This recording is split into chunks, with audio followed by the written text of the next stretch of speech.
Et salut à toutes et à tous, c'est Anthony Klinger de la chaîne Hacking SEO. Aujourd'hui, on se retrouve pour une nouvelle vidéo avec Camille. Salut à tous, salut Anthony. Salut Camille. Alors aujourd'hui, on se retrouve pour un nouvel épisode de On audite vos sites par Hacking SEO. Et on a choisi un site qui nous a été envoyé dans les commentaires YouTube, donc suite à la vidéo qu'on a faite pour les audits, hein. Et ce site, donc, c'est donc Modé Shop. Enfin, je ne sais pas si ça se dit Mode eShop ou Mode Shop. Et voilà, donc c'est un site e-commerce en Mhm. l'occurrence. Donc Donc là, a ça, priori, ça doit être du dropshipping, j'imagine. ouais, et puis c'est sur WordPress là du coup. Voilà, donc l'avantage c'est que nous on est spécialisé sur WordPress et donc on va vraiment pouvoir donner un maximum de contenu, que ça soit bien ou moins bien sur ce site, étant donné qu'on travaille en majeure partie sur WordPress. Mhm. Donc Donc, on va procéder comme la dernière fois, je pense. donc déjà, merci à toi de nous avoir envoyé le site. Et si vous n'avez pas déjà vu le premier audit, je vous invite à aller le voir avant de voir celui-là. On essaie à chaque fois de trouver des points améliorés différents et des bons points différents aussi pour vraiment varier les audits quoi. Voilà, l'histoire que si vous regardez un peu tous les audits, vous savez qu'est-ce qui a amélioré sur votre site. Donc encore une fois, je le répète avant qu'on commence, il y a des points qu'on va montrer qui seront à améliorer, il y aura d'autres points qui seront bons pour le référencement du site. Alors aujourd'hui, ce qu'on va auditer en fait, c'est un peu le design et le référencement du site, hein. Ça va vous permettre de comprendre un peu comment on réfléchit les pages d'un site web, notamment là du e-commerce, étant donné que c'est pas un site vitrine, donc faut bien réfléchir à la façon dont c'est créé. Mhm. Donc tous les points qu'on va donner maintenant, c'est des points que vous pouvez faire sur vos sites en général, en tout cas avec WordPress, tout ce qu'on vous donne aujourd'hui, c'est faisable. Mhm. Alors les points à améliorer, déjà on va commencer par le temps de chargement. Alors là, là c'est à la fois pour le référencement, mais et aussi pour l'expérience utilisateur. Mhm. Alors, il y a énormément d'attentes lorsqu'on va aller sur le site. 50 secondes de temps de chargement, c'est beaucoup trop. Oui, c'est vraiment Alors énorme, hein. voilà, c'est beaucoup trop théoriquement. Un site, si on n'est pas dans les 2 secondes, on perd en trafic, on va perdre en crédibilité, on va perdre en plein de choses, notamment en référencement, hein, puisque c'est un facteur majeur de référencement. Alors, de quoi est dû ce temps de chargement très très long? Alors, il y a des erreurs JavaScript qui viennent en général des extensions ou du thème choisi. Donc pour ça, malheureusement, si vous n'êtes pas développeur, ça va être très compliqué d'y remédier. Mais il y a quand même quelques petites solutions, notamment minimifier son code JavaScript. Mhm. Ça c'est une base, que ça soit du JavaScript, de l'HTML ou du CSS, il faut tout minimiser pour que vous ayez tout sur une ligne et que ça prenne le moins de place possible. Désinstaller, supprimer les extensions que vous n'utilisez pas ou qui vous prennent beaucoup trop de place comparé à ce qu'elles vous apportent. Mhm. Et il vaut mieux enlever une petite fonctionnalité qui faisait jolie avant, mais qui bouffe énormément de JavaScript que de la laisser et perdre du temps de chargement. Ensuite, les images. Bon, alors ça, c'est quelque chose, il faut vraiment faire attention. Les images, si elles sont trop lourdes, forcément, votre site va être trop lent. Les images, on a fait une vidéo il n'y a pas longtemps sur comment optimiser ces images pour vos sites web. Alors, je vous invite à aller la regarder, elle sera dans la description. Mhm. Et là, en gros, la page pèse 25 mégas, ce qui est énorme Ce qui est pour une énorme. page web. Donc là c'était sans cache et là du coup avec le cache on arrive à 4 mégabits ce qui est déjà beaucoup avec du cache hein, pour une page et Mm. 19 secondes de chargement ce qui est également beaucoup trop quoi. Voilà, pour tous ceux qui savent pas ce que c'est que le cache, concrètement, le cache, c'est une fois que vous êtes déjà allé sur le site, votre navigateur préenregistre le site et vous l'affiche directement quand vous allez à nouveau dessus. Ça vous évite de tout recharger pour avoir un accès plus rapide. Mhm. Voilà. Donc voilà pour qui était le temps de chargement qui est un facteur, je dirais presque indispensable pour avoir du rank et du trafic sur son site. Mhm. Et t'as également aussi des erreurs du coup de fichiers comme là par exemple une erreur avec la police de ton site quoi. Voilà, donc peut-être à revoir la police aussi. Et ça, il faut checker. Comme vous voyez, comme Camille est en train de le faire actuellement à l'écran, il vous suffit d'aller dans les outils de développement, que vous soyez sur Chrome ou sur Firefox. Vous allez dans Inspecter et là, vous pouvez Network. trouver Mhm. facilement en fait toutes les erreurs qu'il faut. Donc vous allez dans Network ou Console dans pour les erreurs JS et puis voilà, network pour voir tous les fichiers qui sont chargés quoi. voilà. Voilà, donc ça c'était pour les fichiers, pour les images, un peu pour tout ce qui touche au temps de chargement. Maintenant, je vais laisser Camille parler du robot TXT car il a fait une vidéo il n'y a pas longtemps que ça, donc je vais te laisser en parler. Ouais, alors du coup là, il y a un robot texté qui est présent sur le site, alors déjà ça c'est bien, mais bon après c'est WordPress qui l'installe automatiquement, et du coup là il n'y a rien qui a été optimisé sur le robot texté, c'est vraiment celui de base que WordPress a installé. Et en fait, le robot TXT, c'est quoi? C'est tout simplement un fichier texte qui va pouvoir permettre de gérer le crawl des moteurs de recherche sur son site et d'optimiser au maximum le crawl et l'indexation de vos pages sur Google. Donc c'est très important de l'optimiser et de virer toutes les pages inutiles, comme par exemple les mentions légales qui polluent votre site parce que c'est du duplicate content, parce que tout le monde a les mêmes mentions légales et ensuite ça apporte vraiment aucun rank par rapport à vos mots-clés. Donc par exemple ces pages-là fera les supprimer en mettant disallow, double point, et puis la fin de l'URL de ce qu'il y a après votre nom de domaine de votre page, donc là du coup mention légale en général quoi. Donc ça il faut le faire pour toutes les pages inutiles et en fonction des différents robots des moteurs de recherche. Donc je vous invite à aller voir ma vidéo que j'ai fait récemment sur le robot TXT qui est assez complète et qui vous permettra du coup de bien optimiser votre robot TXT pour améliorer votre crawl et du coup optimiser votre référencement sur les principaux moteurs de recherche quoi. Voilà, donc c'est peut-être un peu compliqué à comprendre lorsqu'on débute, mais comme on l'a dit, Camille a fait une vidéo plus explicative pour vous expliquer à quoi ça sert, comment ça fonctionne et comment le gérer de chez soi, quoi. Et pour le modifier, il suffit en fait d'accéder au fichier du site.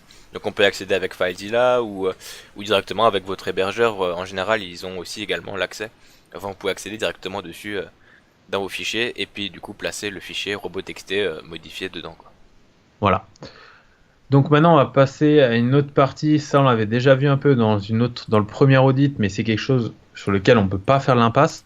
C'est tout simplement le balisage HN. Donc je le répète, le balisage, à quoi ça sert? Ça sert tout simplement à donner une structure à vos pages, que ça soit pour la thématique et la sémantique. Donc Google fait très attention à ça. C'est-à-dire que si vos titres ne sont pas optimisés, que ce soit sur les expressions de recherche ou la sémantique de votre site, alors il va vous pénaliser. Si vous n'avez pas de H1, pas de H2, pas de H3 et que tout est un peu dans n'importe quel ordre, alors pareil, Google ne savent pas trop où de... Là ça a bugué, désolé j'ai une mauvaise connexion. Allô Anthony? Voilà. Ouais. Allô? Ouais, allô, ça a bugué du coup avec le chargement de la page. Du coup si tu peux répéter ce que t'as dit juste Ok, juste alors on à va la reprendre. fin. Je disais que le balisage HN, s'il est mal fait, s'il n'est pas optimisé, s'il n'y a pas par exemple de balisage H1, pas de H2, pas de H3, que tout est dans n'importe quel ordre, en fait, les robots Google vont pénaliser la page en question, car ils ne vont pas comprendre totalement de quoi elle traite. Mhm. C'est un peu comme dans un livre, en fait. On associe souvent le balisage à un sommaire d'un livre. Donc voilà. Alors là, on est allé sur un site qu'on vous avait déjà montré la dernière fois, WebRank Info, qui propose un outil pour voir en fait comment Google comprend le balisage de notre page en fait. Et là, premier problème, qu'est-ce qu'on voit? C'est qu'on a 7 titres H1. Mhm. Or, par page, il faut un titre H1. Il faut toujours qu'il soit différent, mais il en faut un seul. Si vous avez plus d'un titre H1, là déjà, c'est pas bon du tout pour le référencement de votre page, tout simplement car elle ne va pas être différenciée par rapport aux autres. Et surtout, si vous avez 10 pages avec 10 mêmes H1, ça va être considéré comme du duplicate content. Mhm. Alors, ce qu'on peut voir également, c'est qu'on a du H3, après du H5 ou après du H4, suivi d'un H1. Donc, l'ordre est pas bon. Mhm. Ce qu'il faut revoir, en fait, c'est la structure. Après un H1, il vous faut des H2, et dans les H2, il vous faut des H3. Ça, c'est une structure de base, c'est pas compliqué. Évidemment que là, si vous utilisez un thème, en général, les personnes qui font les thèmes ne regardent pas forcément l'aspect SEO, donc référencement naturel. Et donc, on avait fait une vidéo également là-dessus pour vous permettre de choisir vos thèmes le mieux possible pour avoir un meilleur référencement sans faire grand-chose en fait, juste en ayant un thème SEO friendly, comme on appelle ça. Donc, qui comprend les différentes caractéristiques pour que votre site soit bien optimisé. Et là, en fait, généralement, les thèmes qui ont un mauvais balisage, c'est pour le style. C'est-à-dire que pour avoir un style de titre différent de l'un et de l'autre, ils vont mettre un H1, H2, H3, H4 et ainsi de suite. Mhm. Donc là, comment je sens ça? J'ai envie de dire c'est assez simple, mais nous, c'est parce qu'on connaît un peu la partie développement. Pour ceux qui ne savent pas développer, c'est un peu plus compliqué. Il faut aller dans le code et il faut remplacer en fait ces balises H par des spans, des P, donc des paragraphes en HTML, ou alors tout simplement changer le balisage de vos titres. Mhm. Voilà. Ok. Et puis Voilà là, pour ce qui est balisage. on peut aussi voir que là, les titres sont très grands, donc c'est pas bon non plus. Faut pas que ça dépasse 70 caractères, plus ou moins, un peu de choses près. Ouais. Et puis ils sont pas optimisés pour le référencement parce que il n'y a pas des mots-clés vraiment spécifiques par rapport à la niche du site. Et en plus, il y a du duplicate content. Donc Voilà. voilà. concrètement, si je peux vous donner un conseil lorsque vous vérifiez votre balisage après, c'est lisez votre balisage. C'est-à-dire lisez-le comme si c'était une phrase, en fait, du H1 au H2, au H3, au H4. Et en fait, normalement, si vous avez bien fait votre balisage, vous allez voir que vous allez quasiment réussir à lire des phrases correctes, alors qu'il n'y a pas de texte, rien du tout, il y a juste des titres. Ok. Voilà. Ça, c'était la petite astuce pour voir un peu si le balisage est bon. Maintenant, je vais te laisser parler un peu du manque d'ergonomie du site, Mhm. en expliquant un peu ce que c'est que l'ergonomie au final. Donc l'ergonomie, c'est tout simplement améliorer l'expérience utilisatrice pour que l'utilisateur se sente bien sur le site et du coup ça augmentera également vos ventes et votre taux de conversion quoi. Voilà, tout simplement. Donc là on peut voir que le site a pas mal de défauts en ergonomie. Donc déjà le premier qu'on a constaté c'est le logo qui change d'aspect. Donc là voilà on a un premier logo et dès qu'on scrolle on a un logo qui a rien à voir. Donc ça peut perturber l'utilisateur parce que voilà, deux logos différents pour une même boutique, enfin, ça n'existe pas quoi. Donc c'est vrai que c'est vrai que c'est assez bizarre du coup de mettre deux logos différents et ça peut perturber du coup l'utilisateur qui peut croire que c'est pas une vraie marque ou que voilà il y a quelque chose derrière de bizarre. Donc Il y a ça, quelque chose qui a changé, notamment, dites-vous hmm, bien que si par exemple vous alliez sur le site de Nike et que en scrollant la page, d'un coup vous avez un logo Adidas, alors là vous demandez un peu qu'est-ce que vous faites là. hmm, Donc là du coup c'est un peu la même chose, même si là le nom est identique, il faut garder la même identité. la même identité visuelle, ouais, tout à fait. Ensuite, on pouvait voir qu'il y avait des choses qui polluent un peu le site, comme dans le footer. On a constaté, par exemple, là, un lecteur de musique sur un site e-commerce qui n'a rien à voir avec la musique. Donc ça, c'est un site e-commerce de vente de vêtements et d'accessoires de mode. Donc vraiment, mettre de la musique, ça n'a rien à voir avec avec la vente de tout ce qui est fringues et tout ce qui est accessoires de mode. Et voilà, c'est très rare que quelqu'un va cliquer là-dessus pour écouter la musique et ça apporte rien de plus au site. D'autant Voilà. plus que ça peut être une musique que la personne n'aime pas du tout et du coup, au contraire, ça peut le donner Le envie repousser. de partir du site parce qu'il aime pas cette musique. Et donc ça, c'est vraiment à éviter. Et puis, enfin, c'est pas utile dans cette situation-là. Pareil pour les images Flickr. Donc là, il y a des images qui viennent de Flickr, qui est un réseau social sur la photographie.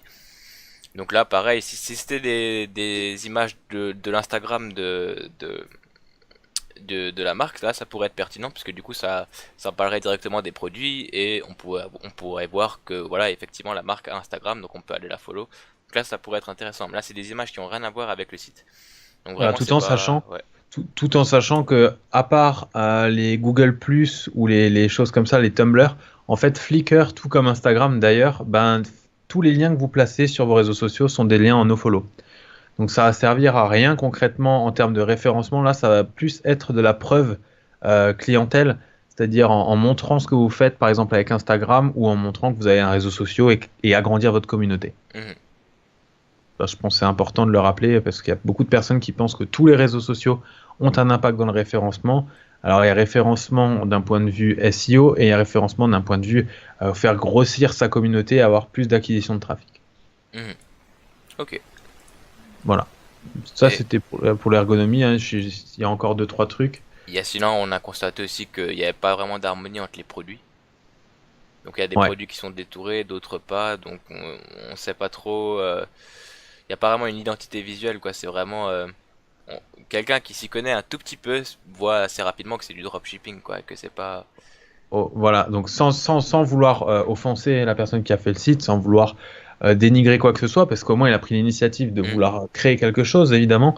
Créer un business en ligne, ça, c'est quelque chose, on peut que féliciter. Là, par exemple, si on enlevait le logo et on mettait AliExpress ou Amazon ou quelque chose comme ça, en fait, on pourrait avoir l'impression que c'est la même chose. mhm, Pourquoi? Comme dit, parce qu'on là, on a quoi? On a la sélection de produits par catégorie et on a des images qui ne se ressemblent pas toutes. Il y a pas vraiment une identité, une harmonie visuelle dans les images de produits. mhm. Donc ça, c'est peut-être à changer, à revoir. Soit on fait que du détouré, soit on fait que de l'image avec de l'humain, par exemple. Ok. Et Donc ça, ensuite, c'était un point de vue ergonomie. ouais. Et ensuite un dernier point. Du coup, je te laisse parler, Anthony. Ouais, pour les points améliorés, on va en finir après avec ça, c'est la mauvaise traduction. Mhm, Alors, je sais qu'il y a beaucoup de personnes qui ne savent pas coder, et c'est pourquoi la chance que vous avez en utilisant WordPress, c'est qu'il existe des extensions vous permettant de traduire totalement votre site web. Alors, traduire totalement votre site web, c'est dire quoi? Ça veut dire traduire vos extensions, traduire votre thème, traduire un peu tout ce que vous avez sur votre site web. à condition que ça soit du WordPress. Alors, pour vous donner une vision un peu plus pratique de l'extension dans laquelle je vais vous parler maintenant, qui est Loco Translate, vous pouvez aller sur la chaîne et regarder l'une des dernières vidéos qu'on a faites qui consiste à traduire votre thème WordPress. Ça fonctionne quasiment partout pareil. Alors en fait, vous allez installer cette extension et vous allez pouvoir traduire tout l'anglicisme de votre site. À partir en recherchant le mot-clé que vous souhaitez traduire, vous le traduisez très simplement. Alors pourquoi c'est important d'avoir une traduction correcte sur tout son site? Tout d'abord pour Google. Google, il comprend que soit le site est en anglais, soit le site est en français, ou ainsi de suite, ou toutes les langues que vous voulez, mais pas du multilangue sur une même page. Ou alors faire du coup, plusieurs sites, faire du multisite. Voilà. Donc là, on a vu quelque chose qui a été commencé, mais en fait c'est juste des URL vides, donc à voir pour mettre ça à jour. Mais du coup, en attendant, ce qu'il faut, c'est que le site français qui finit en .fr, si vous avez un .com, vous pouvez faire que du français ou alors que de l'anglais. Mais sur votre site, il faut qu'il y ait une langue. Parce que si vous mettez plusieurs langues, Google va plus savoir où donner de la tête, sachant qu'en général, il faut bien notifier la balise méta du langage, qui va définir en fait le langage de tout votre site. Et donc, s'il y a un peu de tout sur votre site, ça va pourrir un peu votre référencement en termes de contenu texte et de compréhension pour les robots Google. Et de plus, pour un internaute français, par exemple, qui est sur un site qui est quasiment tout en français, qui se retrouve d'un coup, par exemple là, sur la page contact, vous voyez, il veut, admettons, faire une demande et là, il se rend compte qu'en fait, on lui écrit quelque chose en anglais, et il va se demander, sur quoi je suis tombé? Est-ce que je suis bien sur la page de contact du site ou est-ce que là, je suis en train d'être sur une page contact qui a totalement rien à voir? Et imaginons s'il est nul en anglais, il peut ne pas comprendre non plus forcément, et ça peut également du coup le repousser. Voilà, tout en sachant que là, par exemple, on parle en anglais des termes et conditions d'utilisation, donc le RGPD qui rentre en compte. Donc là, il faut surtout être très clair là-dessus et donc rester dans le langage qui est choisi pour le site. Ok. Voilà. Alors ça, c'était pour les points à améliorer. Maintenant, je pense qu'on peut passer au bon point. Là, on a un peu dit tout ce qu'on pensait sur les mauvais points. Donc on dit mauvais points, mais évidemment, c'est pas des mauvais points, c'est des points à améliorer. Alors là, pour les bons points, je vais commencer encore une fois sur le site. Alors le site, il est responsive. Ça, c'est un gros atout. Aujourd'hui, je dirais même c'est indispensable. En général, l'avantage que vous avez lorsque vous utilisez WordPress et plus principalement des thèmes WordPress, c'est que votre site est adapté quasiment à 100% alors que vous n'avez rien besoin de faire. Pourquoi? Parce que ça part sur le principe du drag and drop. Donc vous mettez par exemple 3 colonnes sur un ordi, ça se transforme en une colonne sur mobile. Voilà, juste un problème du coup apparemment sur le menu pour la page. Voilà, donc ça c'est à vérifier étant donné que la prévisualisation des fois de Chrome bug un peu, mais ça c'est à voir. En tout cas, le site est responsive, ça c'est bon pour votre référencement et pour l'expérience utilisateur. Ensuite, maintenant je vais te laisser parler du SSL. Ouais, donc le SSL c'est le certificat de sécurité, donc c'est ce qui permet en fait d'avoir la petite case sécurisée sur les moteurs, sur les navigateurs. Et du coup ça permet aussi d'améliorer son référencement, donc c'est le HTTPS en fait, votre site passe de HTTP à HTTPS et du coup Google apprécie ça et améliore mais un tout petit peu mais votre référencement, il apprécie ça et il commence tout doucement à pénaliser les sites qui justement ne sont pas en HTTPS, d'autant plus que certains navigateurs vont afficher très bientôt, comme par exemple Chrome, des indications de danger lorsqu'il n'y aura pas SSL dessus. Donc quand ça sera un site en HTTP, il va mettre du coup un cadenas rouge très bientôt. Donc ça sera très important, surtout pour un site e-commerce, pour que l'utilisateur se sente en confiance et n'ait pas peur d'acheter quoi. Donc voilà, donc là pour le coup c'est très bien, il y a un cadenas vert. Donc Google considère que tout est ok. Ensuite le site est plutôt esthétique. Je veux dire, au niveau des couleurs, au niveau des images, c'est plutôt bien fait. Il y a quand même un bon travail derrière à ce niveau-là. Et ça c'est plutôt bien quoi. Ouais, le site est assez bien fait d'un point de vue design. Après, comme dit, pour ce qui est de l'harmonie visuelle, il va falloir revoir certains points. Mais là, on est plus dans le marketing visuel que dans la communication et dans le design. Là, par exemple, quand on arrive sur cette page, il y a 2-3 choses qu'on pourrait peut-être améliorer. Par exemple, la couleur du titre sur le slider qui ressort pas forcément bien, même si la photo est super. Les boutons, pareil, il faut peut-être améliorer juste les couleurs, mais sinon, voilà, par exemple, Ça, là, c'est elle est très déjà bien. plus propre, ouais. Elle est déjà plus Voilà. propre que Là, c'est celle-là, très du bien. coup. Les polices sont lisibles, le Ouais. site en lui-même est cohérent. Voilà. Ouais. Donc là, pour ce qui est du design, après, de toute façon, ça c'est au goût de chacun, mais là, globalement, dans l'ensemble, je dirais que c'est pas trop mal. Mhm. Voilà. Donc ça, c'était pour l'esthétisme du site. Ouais. Ensuite, là, Maintenant, on va passer il y a la aux réseaux sociaux. Ouais, je te laisse en parler du coup, Anthony. Ouais, ça marche. Alors, les réseaux sociaux, comme on l'a vu avant, sont bien présents dans le footer. Mhm. Donc ça, c'est une bonne chose. Alors, comme je vous l'ai dit juste avant, en quoi c'est une bonne chose? Bah, c'est une bonne chose de montrer déjà à vos potentiels clients que vous existez sur les réseaux sociaux, que vous avez une communauté. Ça peut être un argument de vente. Quelqu'un qui ne sait pas si vous êtes de confiance va sur votre réseau social, sur votre page, regarde et voit que vous avez des bons avis, des bons retours clients. Ça incite à la vente, évidemment. Après, comme dit, là, vous avez des réseaux sociaux qui vous permettent de créer des communautés et d'acquérir du trafic externe vers votre site.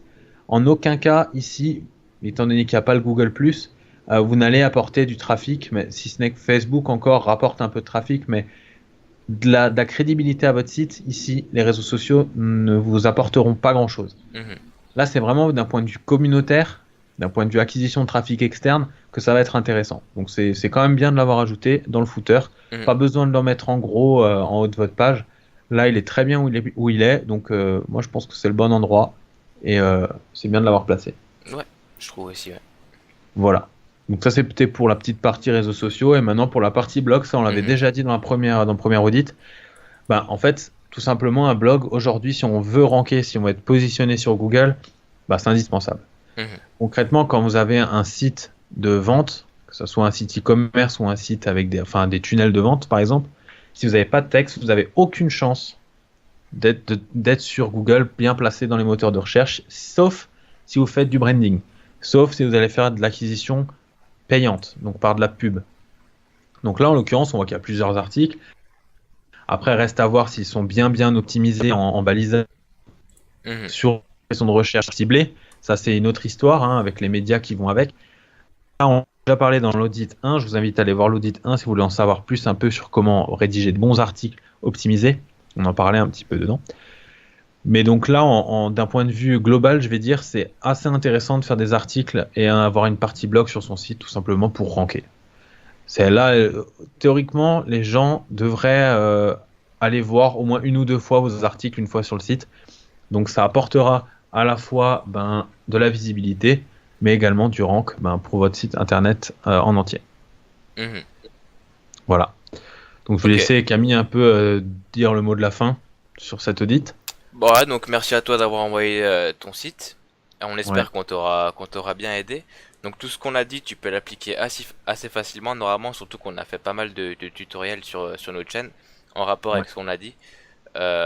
Donc normalement, tu devrais pas avoir de soucis là-dessus. C'est pas très compliqué. Le référencement, c'est juste plein de points à améliorer et à optimiser. Ça prend du temps, il faut se renseigner, mais c'est pas si compliqué que ça. Et, euh, et voilà, donc merci à toi. Et puis n'hésitez pas non plus à envoyer votre site si vous êtes intéressé pour un audit gratuit dans les commentaires ou sur notre Instagram. Ouais. Et voilà. Donc voilà, on vous remercie comme d'habitude. Si cette vidéo vous a appris quelque chose ou vous a aidé tout simplement, n'hésitez pas à laisser un pouce bleu sous cette vidéo, à vous abonner à la chaîne. On voit en ce moment qu'on est en train de... Il y a beaucoup de personnes qui commencent à s'abonner et qui donc apprécient le contenu des vidéos, donc c'est très bien. De toute façon, il y en a encore plein qui arrivent, qui sont déjà programmés pour vous. Là notamment aujourd'hui, on a vu avec plusieurs points qui ont déjà été vus dans des anciennes vidéos. On vous en mettra une partie dans la description. On en fera d'autres par la suite, notamment pour changer le balisage de vos sites directement à partir du code si vous ne savez pas coder. Donc ça, ce sera des petits points qu'on verra encore par la suite. Donc n'hésitez pas à laisser un pouce bleu, à vous abonner à la chaîne. Moi, je vous dis ciao tout le monde. Ciao ciao.